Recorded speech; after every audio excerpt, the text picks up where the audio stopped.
ಎಲ್ಲನೂ ಆಸೆಯಿಂದನೇ ಶುರು ಆಗುತ್ತೆ. ನಾನು ಮ್ಯೂಸಿಕ್ ಡೈರೆಕ್ಟರ್ ಆಗಬೇಕು ಅನ್ನೋ ಆಸೆ. ಯಾರೋ ಬಾಬಿ ಅಂತ ಅವ್ರು ಬರ್ತಾರೆ, who knows one day you may win an Oscar ಅಂತ ಹೇಳ್ತಾರೆ. Why not? ಎಲ್ಲ ಆಸೆಯಿಂದನೇ ಶುರು ಆಗುತ್ತಲ್ವ. ಆಸೆನೇ ದುಃಖಕ್ಕೆ ಮೂಲ ಅಂತ ಹೇಳ್ತಾರೆ. But you have to go through certain struggle. ಒಂದು ಆಸೆ ಅಂತ ಪಟ್ಟಾಗ ದೆನ್ ಇಟ್ ಸ್ಟಾರ್ಟ್ಸ್ ಎವ್ರಿಥಿಂಗ್. ನೀವು ಹೇಳಿದ್ದು ನಿಜ. ಆಸೆನೇ ದುಃಖಕ್ಕೆ ಮೂಲ ಅಂತ ಗೊತ್ತಾಗಕ್ಕೂ ಫಸ್ಟ್ ಆಸೆ ಪಟ್ಟು ಆಸೆ ನೋಡಬೇಕಲ್ವಾ ಅದಕ್ಕೆ ಅಂತ. ಸೊ ಎಷ್ಟು ಆಸೆ ಪಡಬೇಕು ನಮ್ಮ ವಿವೇಚನೆಗೆ ಬಿಟ್ಟಿದ್ದು. ಎಸ್ ಎಸ್ ಎಸ್ ಅದು ಗೊತ್ತಾಗುತ್ತೆ. ಆಸೆ ಅದೆಲ್ಲ ಇಟ್ಸ್ ಎನ್ ಇಲ್ಯೂಷನ್.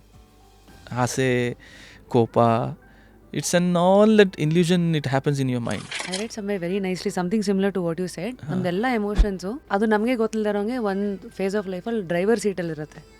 ಇವಾಗ ಆಸೆ ನೋಡಿ, ಒಂದು ಕಾಲದಲ್ಲಿ ನಿಮಗೂ ಡ್ರೈವರ್ ಸೀಟಲ್ಲಿತ್ತು, ನನಗೂ ಇತ್ತು.